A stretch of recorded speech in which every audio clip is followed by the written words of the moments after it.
Friday morning to everybody. I want to share some scripture with you this morning. Comes from Ecclesiastes, a letter of Solomon, in chapter 3.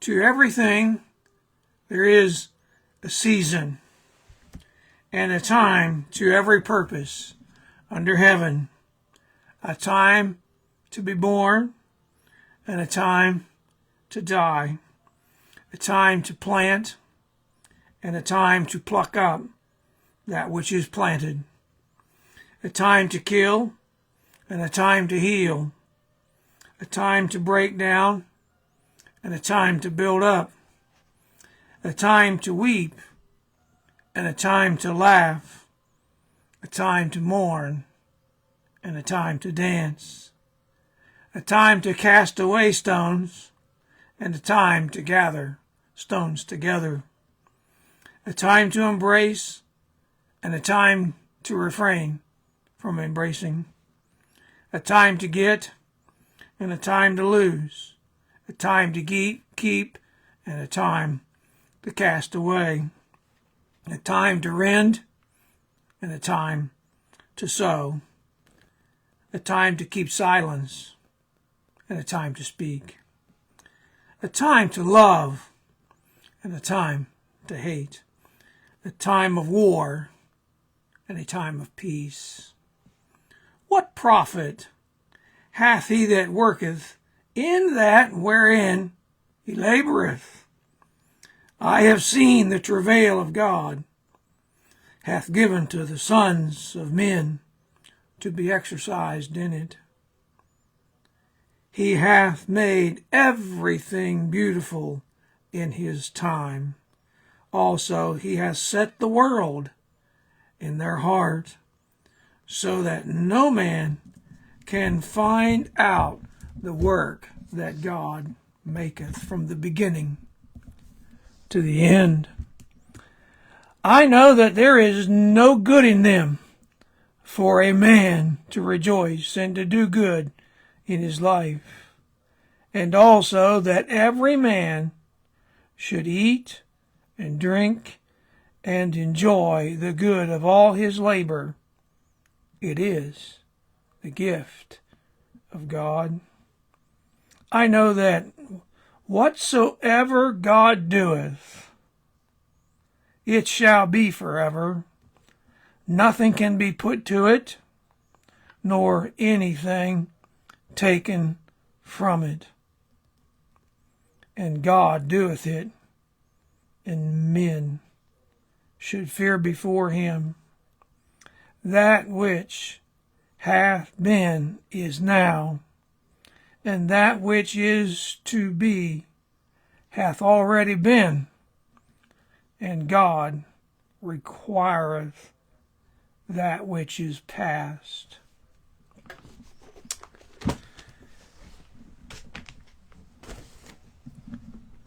This morning at 11:20, I finally get to go to the doctor. Most of you know by now I fell 3 times this winter, and the cumulative effect of those falls has been miserable. It took me 51 minutes to get out of the recliner this morning. But that's not why we're having this conversation.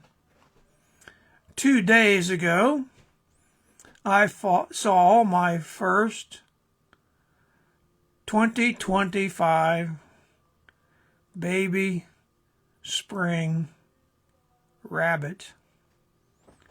And let me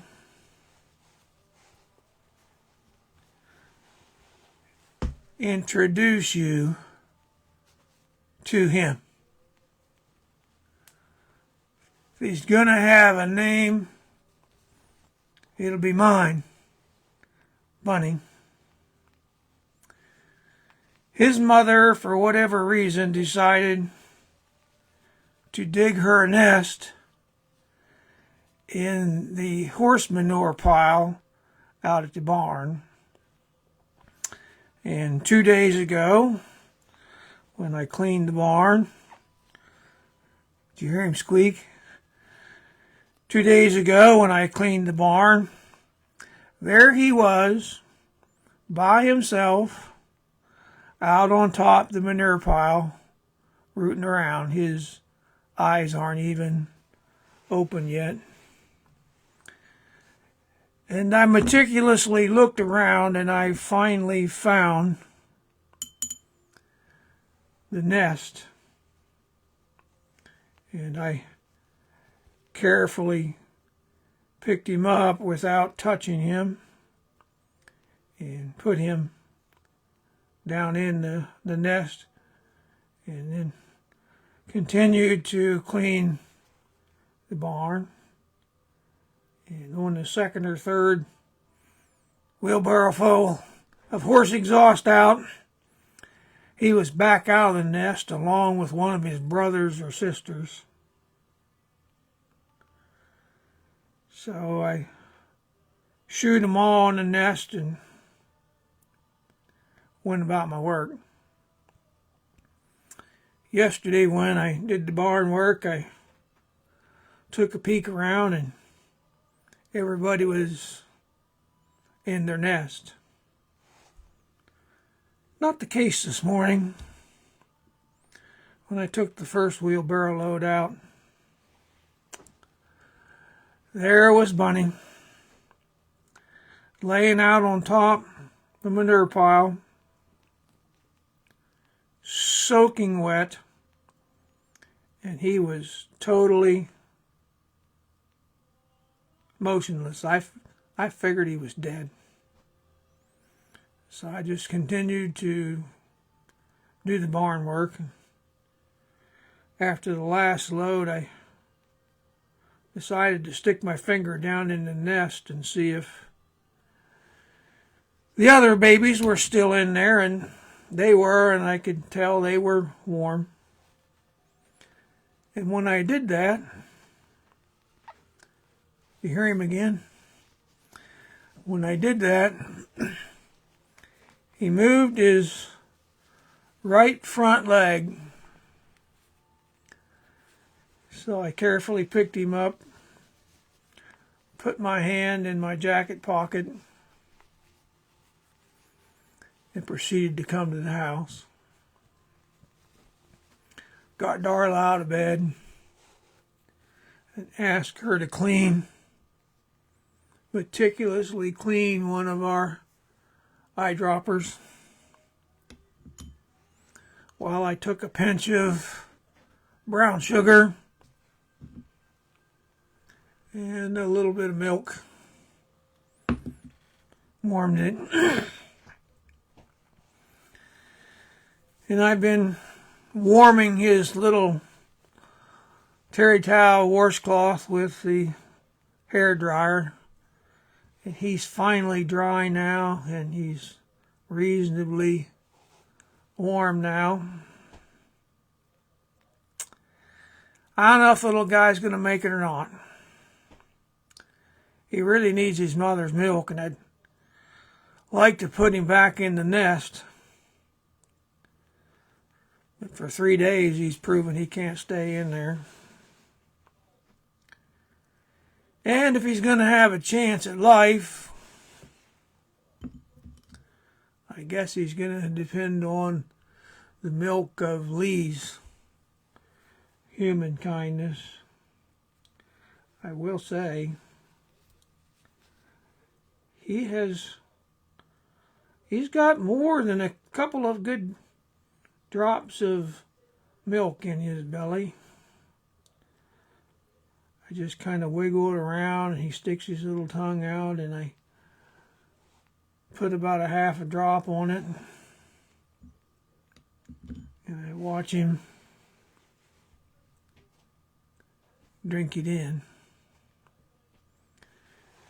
So, in the words of Solomon,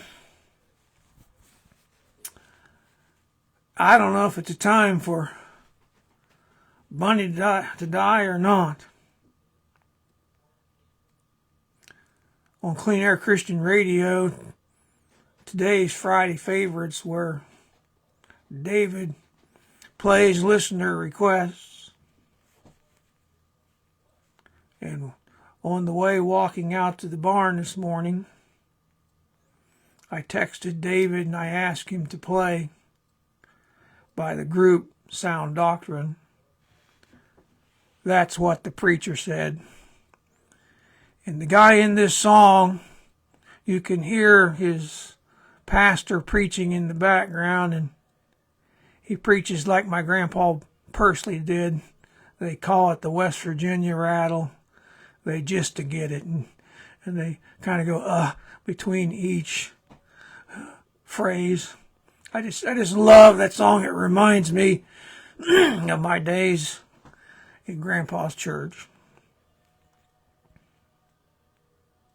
David played it.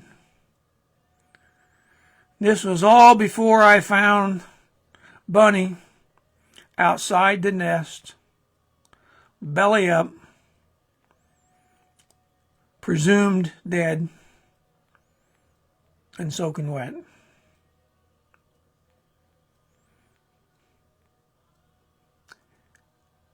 Maybe you can see him breathing comfortably right now. I sure hope the little guy makes it. I'm going to pray for him. I don't know if it hurts you to pray for a baby rabbit or not. Life is precious, isn't it? But here's the rest of the story as I texted David this morning. I just told him I spent 51 minutes trying to get out of the recliner. And when he got off duty this morning at 10 o'clock to drive down here and shoot me, it's not really that I'm in pain. It's just I can't hardly move in the mornings, and my right arm hurts like a toothache. It's the only thing that does pain me, and it only pains me when I know it's there. I just kind of shut the pain off and just live life. You know, I don't believe in dwelling in the negative, and I don't believe in woe is me and doom, despair, and agony on in. Usually I just kind of suffer alone. But when I found little Bunny nearly dead this morning, just outside his nest, I never have seen the mother. I don't know if she's there or not. All I know is when I stuck my finger down in the nest, the other babies were in there, and I could tell, as I said, I could tell they were warm.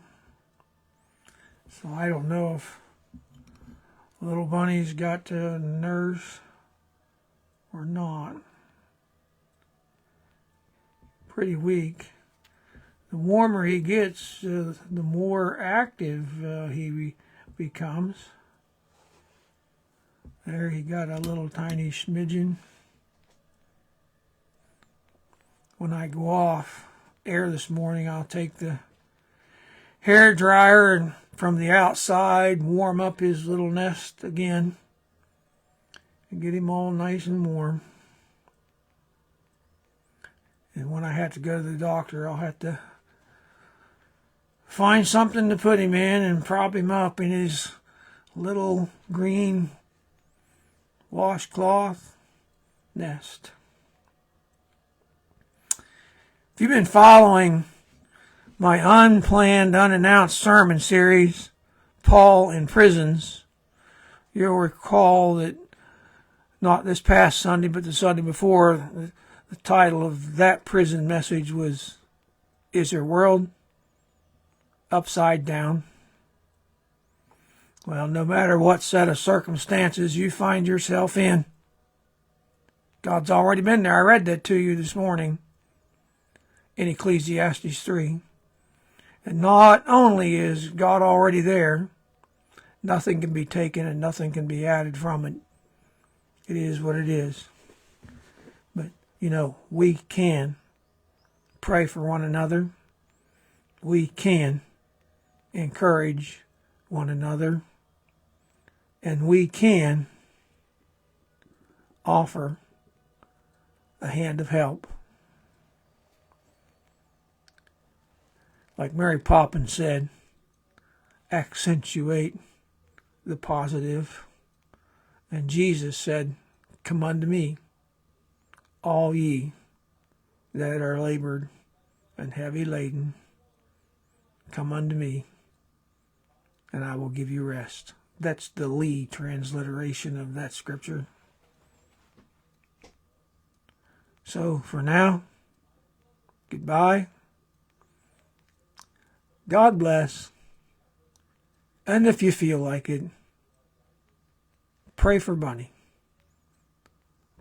Pray he gets a chance at life. I don't know.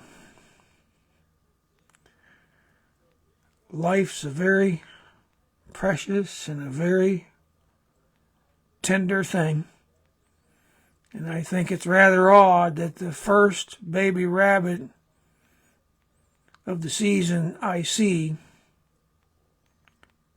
2 days later, his life is in my hands and the Lord's. Goodbye.